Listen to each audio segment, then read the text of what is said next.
خطابت وسط میں آئے تو پھر ہتھیار بن جائے، کبھی خنجر کبھی نیزہ کبھی تلوار بن جائے۔ خطابت کی گلفشانی مسلم ہے زمانے میں، یہ نجاشی کے آگے جعفر تیار بن جائے۔ حاضرین، کچھ لوگ وہ ہوا کرتے ہیں کہ جنہیں اپنی تعلیم و تدریس پر ناز ہوتا ہے، کچھ ایسے ہوا کرتے ہیں جنہیں اپنی بلاغت اور فصاحت پر ناز ہوا کرتا ہے، کچھ ایسے بھی ہوتے ہیں جنہیں اپنے واعظ اور اپنے خطابت پر ناز ہوتا ہے، لیکن تعلیم و تدریس کو جن پر ناز ہو، واعظ و خطابت کو جن پر ناز ہو، جن پر نازہ ہو شرافت، ان کا انداز، ان کا لب و لہجہ، ایسے لوگ بڑے کم ہوا کرتے ہیں۔ انہی عظیم لوگوں میں سے ایک اہم شخصیت مفتی عبدالرحمن صاحب دامت برکاتہم العالیہ، خلیفہ مولانا پیر ذوالفقار صاحب نقشبندی، استاذ مدرسہ شاہی مراد آباد کی شکل میں جب رونما ہوا کرتی ہے تو ایک بڑی محبت سے یہ بات دل کی صدائے سے نکالا کرتا ہے کہ آج اس اسٹیج پر بہت کم ایسا ہوتا ہے جہاں دونوں مفتی عبدالرحمن جمع ہوتے ہوں، لیکن اس اسٹیج کی خوبصورتی بڑھ گئی اس وقت اور مزید ہو گئی جب دونوں حضرات برابر میں آ کر کے بیٹھ گئے۔ مسکرانا والا انداز، مسکرانے والا چہرہ آپ کے سامنے لے کر کے آ گئے۔ بڑے ہی احترام کے ساتھ گزارش کر رہا ہوں مفتی عبدالرحمن صاحب مدرسہ شاہی مراد آباد سے کہ آپ تشریف لائیں اس تمہید کے ساتھ۔ بہاریں جن کی آمد پر سدا خوشیاں مناتی ہیں، وہ جن راہوں سے آتے ہیں وہ راہ مسکراتی ہے، وہی اب روبرو ہوں گے ہمارے دیکھنا یارو، فضائیں جن کے انداز بیاں پر جھوم جاتی ہے۔ حضرت والا مسند خطابت پر جلوہ افروز۔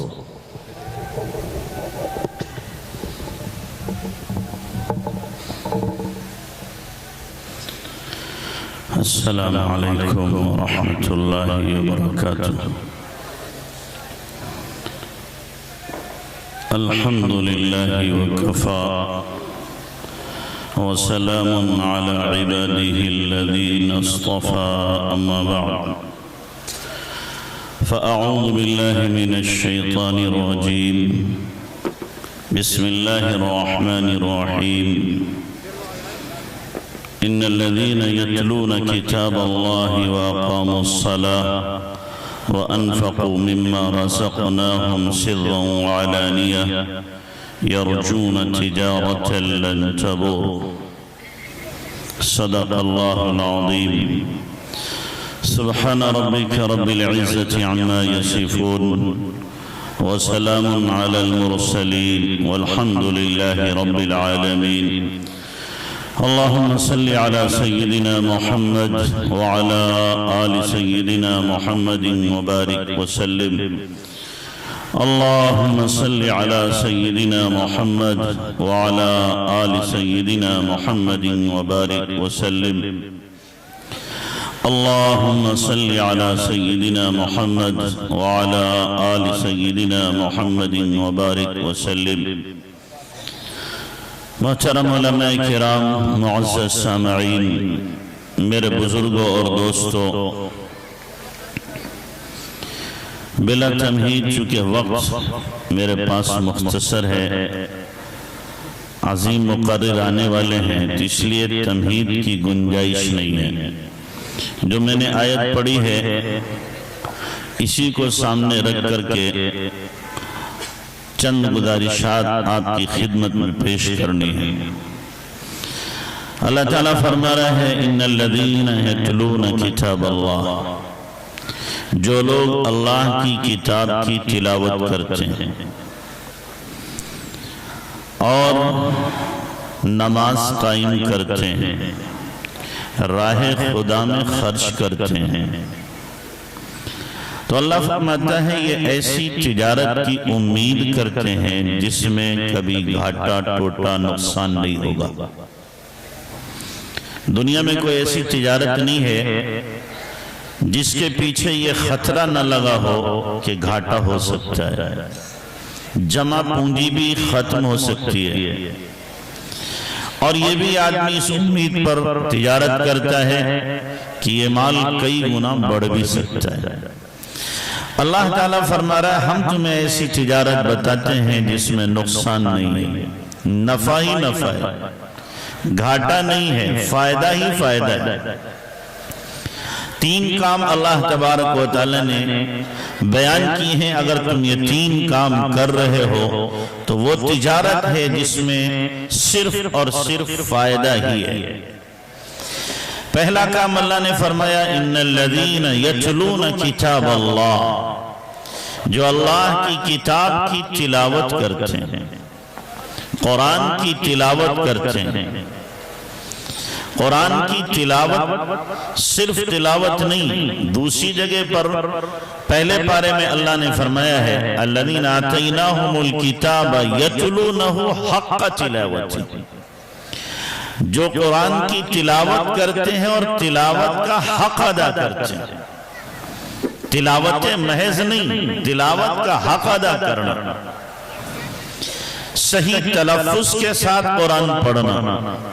ابھی قاری صاحب پڑھ رہے تھے، کتنا مزہ آ رہا تھا، صحیح تلفظ کے ساتھ پڑھنا، اور پھر اس سے آگے بڑھ کر قرآن سمجھنے کی کوشش کرنا، اور پھر اس کا قرآن کا حق بنتا ہے کہ قرآن کی نشر و اشاعت میں حصہ لینا۔ پھر قرآن کا حق بنتا ہے کہ جو پڑھا ہے عملی زندگی میں اس کو داخل کرنا۔ یہ قرآن کے حقوق ہیں، اور جس میں ہم میں سے اکثر و بیشتر لوگ کوتاہی کرنے والے ہیں۔ قرآن کے حقوق کی جب رعایت نہیں کی جائے گی، حق تلفی کی جائے گی، تو یاد رکھنا جو قوم بھی قرآن کے حقوق کی رعایت نہیں کرے گی، اللہ ذلت اس کا مقدر کر دے گا، رسوائی اس کا مقدر بنے گی۔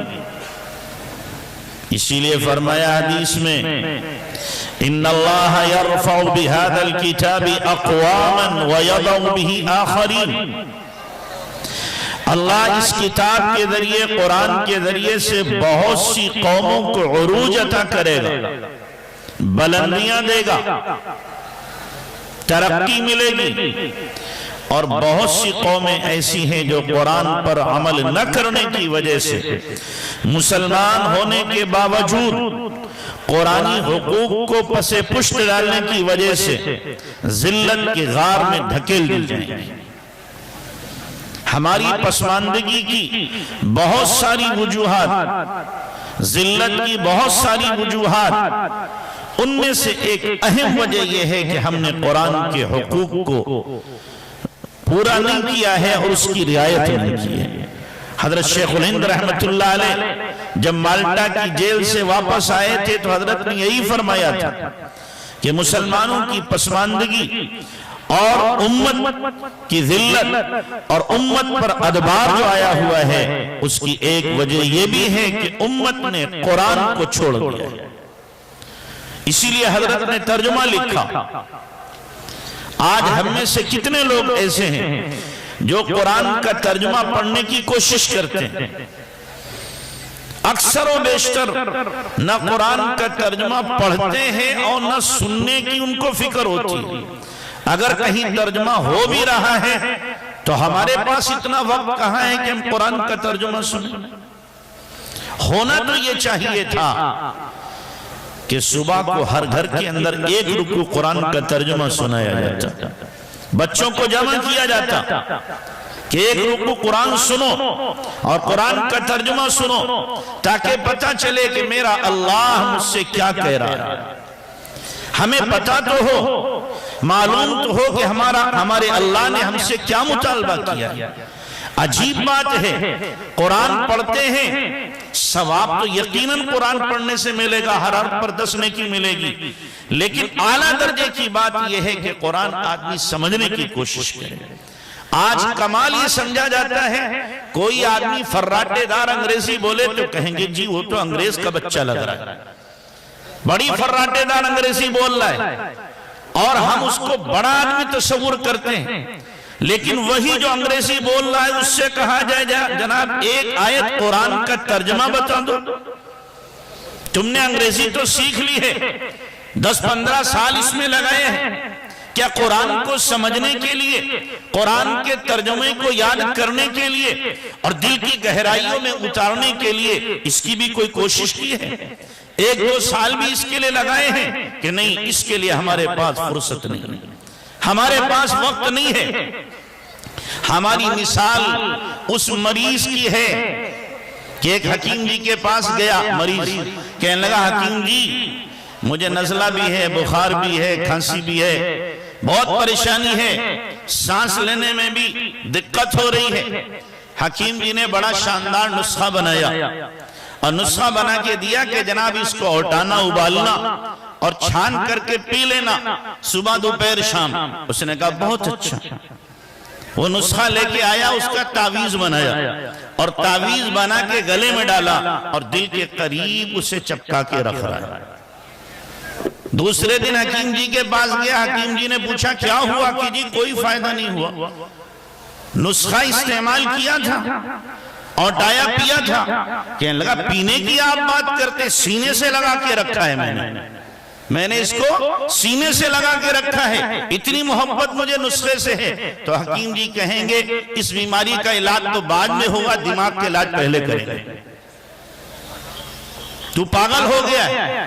یہی حال آج ہمارا ہے کہ اللہ نے نسخہ کیمیا ہمیں قرآن دیا تھا, اس کو پڑھو, اپنی زندگی میں اس کو لاؤ, مکمل طور پر اس پر عمل کرو اور اس کے حقوق کی رعایت کرتے ہوئے دوسروں میں اس قرآن کو پہنچاؤ.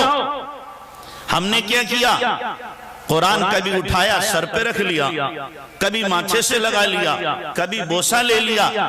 پڑھنے کی بھی توفیق نہیں, سمجھنے کی بھی توفیق نہیں, تبلیغ کی بھی توفیق نہیں, سمجھانے کی بھی توفیق نہیں. ہم میں سے کتنے ایسے لوگ ہیں کہ صبح کو قرآن پڑھنے کی ان کو توفیق نہیں ہوتی, کہ ہمارے پاس ٹائم نہیں ہے, ہمارے پاس وقت نہیں ہے. ان کے پاس ٹائم ہوتا ہے موبائل میں کئی گھنٹے لگانے کے لیے, ان کے پاس ٹائم ہوتا ہے کھیتوں میں جانے کے لیے, ان کے پاس ٹائم ہوتا ہے ناشتہ کرنے کے لیے, ٹائم ہوتا ہے یاروں کے پاس بیٹھ کر کے گپ لگانے کے لیے, لیکن اللہ کے قرآن کو پڑھنے کے لیے اور سمجھنے کے لیے ان کے پاس وقت نہیں ہوتا. کتنے افسوس کی بات ہے, اللہ نے ہمیں ایک نسخہ کیمیا دیا تھا, ہدایت کا سامان دیا تھا, ہماری زندگی کا اللہ نے مرہم دیا تھا, لیکن ہم اس سے کوسوں دور ہیں, کوسوں دور ہیں. ہمیں موقع ہی نہیں, ہمیں فرصت ہی نہیں. ہم نے اس کو برکت کی کتاب سمجھا ہے, یقیناً برکت کی کتاب ہے. قرآن میں اللہ نے خود فرمایا ہے کہ ہم نے اس کو برکت والی کتاب بنایا, لیکن قرآن میں یہ بھی تو ہے کہ ھدی للمتقین, قرآن سراپا ہدایت ہے. قرآن میں یہ بھی تو ہے فیہ شفا, کہ قرآن میں شفا ہے, روحانی شفا بھی ہے, جسمانی شفا بھی قرآن کے اندر اللہ تبارک و تعالی نے رکھی ہے, لیکن ہم لوگ اس سے اکثر غافل ہیں. تو قرآن دیا ہے, اس سے فائدہ اٹھاؤ. آج لوگ قرآن, بہت سے ایسے گوار جاہل گھرانے بھی ہیں کہ قرآن سے دیکھ کر نام رکھتے ہیں, فال نکالتے ہیں. قرآن کھولا اور انگلی رکھ دی آنکھ بند کر کے, جہاں پہ انگلی پڑ گئی وہی نام ہو گیا. چنانچہ ایسے نام سننے میں آتے ہیں کہ حیرت ہوتی ہے. انمتا نام ہے, وریشہ نام ہے, مرسلین نام ہے. نام عجیب و غریب قسم کے ہیں, جو نام ہے ہی نہیں ان کو نام بنا لیا گیا. علیہم نام ہے, علیہم بھی میں نے سنا ہے نام علیہم. ایک نے مراد آباد میں رکھا ابو لہب, کہ قرآن کے اندر ہے, قرآن کے اندر ہے. قرآن میں تو فرعون بھی ہے, قرآن میں تو فرعون بھی ہے, شیطان بھی ہے. تو قرآن نام رکھنے کی کتاب نہیں ہے, قرآن ہدایت کی کتاب ہے. اس کے ذریعے سے ہدایت ملے گی. ہم نے رخ بدل دیا اس کا, ہم سمجھ ہی نہ سکے اللہ نے یہ نسخہ ہمیں کیوں دیا تھا. تو اس لیے میرے بھائیوں قرآن سے اپنے تعلق کو مضبوط کرو، اس کی تلاوت بھی کرو، اس کو سمجھو بھی، اس کو سمجھاؤ بھی، اور اس کے اوپر عمل بھی کرو، پھر دیکھو اللہ تبارک و تعالیٰ کتنا نوازتا ہے۔ کوئی قوم بھی قرآن پر عمل کرنے کے بعد اور قرآن کو نسخے کیمیا سمجھنے کے بعد نہ ناکام ہوئی ہے نہ ناکام ہو سکتی ہے۔ تو اس لیے ہمیں بھی چاہیے ہم اپنے تعلق کو قرآن سے کیا کریں؟ مضبوط کریں۔ بہت سے لوگ ایسے ہوتے ہیں کہ قرآن پڑھے ہوئے تو ہیں، قرآن کی تلاوت بھی توفیق نہیں ہوتی ان کو، اور جو قرآن پڑھانے والے ہیں ان کو ان سے بھی نفرت ہوتی ہے، الرجی ہوتی ہے۔ ہم جیسے ملاؤں سے بھی کیا ان کو الرجی ہوتی ہے، نفرت ہوتی ہے انہیں، اور علماء کو یا حفاظ قرآ کو اچھی حالت میں دیکھنے کے بعد ان کے پیٹ میں درد ہو جاتا ہے کہ یہ مزے سے کیوں ہیں، یہ خوش کیوں ہیں، یہ سکون سے کیوں ہیں۔ اللہ کا شکر ہے سکون سے ہیں، سکون سے رہیں گے۔ قرآن کی دولت اللہ نے سینے میں دی ہے، دل و دماغ میں قرآن کو اللہ نے بھرا ہے، ہمیں نہ سکون ملے گا کسی اور کو ملے گا۔ اللہ کا شکر ہے ایک کوڑی نہ ہو پھر بھی ہم مگن ہیں، خوش ہیں، اور لاکھوں ہو تو بھی ہم خوش ہیں۔ یہ اللہ کا انعام ہے، اللہ تبارک و تعالیٰ نے یہ انعام دیا ہے۔ آپ بھی قرآن سے اپنے تعلق کو جوڑو، قرآن کو سینے سے لگاؤ، اس پر عمل کرو، پھر دیکھو اللہ تمہارے سینوں کو کس طریقے سے سکون سے بھر دے گا۔ اس لیے بہت سے لوگ ایسے ہیں جو علماء سے حفاظ سے خدا واسطے کا بیر رکھتے ہیں، ان کو سوچ لینا چاہیے یہ در حقیقت میں قرآن سے بیر ہے، اور جو قرآن سے بیر رکھے وہ اللہ سے بیر رکھ رہا ہے۔ اس لیے کہ حدیث میں جناب رسول اللہ صلی اللہ علیہ وسلم نے فرمایا ہے اہل القرآن اہل اللہ و خاصت، قرآن والے اللہ والے ہیں، قرآن والے اللہ والے ہیں، اور اللہ کے خاص لوگ ہیں، وی آئی پی لوگ، اللہ کے وی آئی پی لوگ ہیں، اور وی آئی پی لوگوں کی بڑی رعایتیں ہوتی ہیں، بہت ساری رعایت مراعات ان کو ملتی ہیں۔ ایسے ہی حفاظ کو اللہ کی طرف سے بہت سی مراعات ملیں گے، آپ پریشان ہوتے رہیں لیکن اللہ کی طرف سے ان کو رعایت دی گئی ہے، یہاں بھی اور وہاں بھی رعایت ملے گی انشاءاللہ۔ تو اس لیے اپنے تعلق کو قرآن سے بھی مضبوط رکھو، قرآن والوں سے بھی مضبوط رکھو، ان جگہوں سے بھی مضبوط رکھو جہاں قرآن پڑھا جاتا ہے، جہاں قرآن کی تلاوت کی جاتی ہے، یہ مکاتب اور مدارس، ان سے اپنے تعلق کو مضبوط کرو، اور ان کو معمولی نہ سمجھو، ان کو معمولی نہ سمجھو، یہ معمولی نہیں ہے، آپ ان کی حقیقت سے واقف نہیں ہو۔ ان کا شجرہ نسب مل رہا ہے جناب رسول اللہ صلی اللہ علیہ وسلم کے مدرسے صفہ سے، وہاں سے ان کا شجرہ مل رہا ہے، وہاں سے ہی روحانیت منتقل ہو رہی ہے۔ اللہ کے نبی صلی اللہ علیہ وسلم کی خصوصی توجہ ہے ان کی طرف۔ میں ایک واقعہ سنایا کرتا ہوں، آپ کو بھی سناؤں، اور بہت سے لوگ ایسے ہوں گے جنہوں نے سنا ہوگا۔ ہمارے مدرسے میں قاری اقبال صاحب ہیں، پڑھاتے ہیں بہار کے، انہوں نے اپنے بہار بھاگلپور میں ایک مکتب کھولا گاؤں میں، مسجد کے اندر۔ مکتب میں ایک مدرس کو رکھا، گاؤں والوں سے ایک پیسہ نہیں لیتے، بلکہ یہی مراد آباد سے کچھ لوگوں سے لے کر کے تنخواہ بھیج دیتے۔ لیکن جیسے میں نے کہا بعض لوگوں کو خدا واسطے کی بیر ہوتی ہے، گاؤں والوں کے پیٹ میں درد ہو گیا، کہنے لگے مسجد میں مکتب نہیں چلے گا، مکتب کے لیے تم الگ سے جگہ لو، وہاں مدرسہ قائم کرو۔ حالانکہ گاؤں کے بچے ہی پڑھ رہے ہیں، لیکن پھر بھی کہ جناب اس کا نام کیوں روشن ہو رہا ہے، مکتب چلا رہا ہے، اور نہ معلوم کہاں کہاں سے چندہ لاتا ہوگا، ایک مدرس کو دے رہا ہے 10 کے چندے لاتا ہوگا، خود کھا رہا ہوگا۔ بہت سے لوگوں کے دماغوں میں یہ خناس بھرا ہوا ہے، خناس بھرا ہوا ہے، کہتے ہمیں حساب دو۔ ارے تم کون ہوتے ہو حساب لینے والے؟ چندہ کر کے لائے مولوی حساب تمہیں دیا کرتے،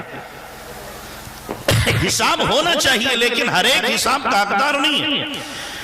تو قاری صاحب عید کی چھٹی میں گئے، گاؤں والوں نے گھیر لیا، جو شرری قسم کے تھے کہنے لگے قاری صاحب مکتب چلاؤ لیکن مسجد میں نہیں، مسجد کے باہر چلے گا، زمین لو اور مکتب قائم کرو۔ قاری صاحب پریشان سوچنے لگے عجیب لوگ ہیں، ان کے بچے پڑھ رہے، فائدہ ان کا ہو رہا، میرے بچے نہیں پڑھ رہے، میرے بچے مراد آباد میں تنخواہ یہ نہیں دیتے، ایک پیسہ نہیں دیتے، تنخواہ میں کر کے دے رہا ہوں، پھر بھی ان کے پیٹ میں درد ہو رہا۔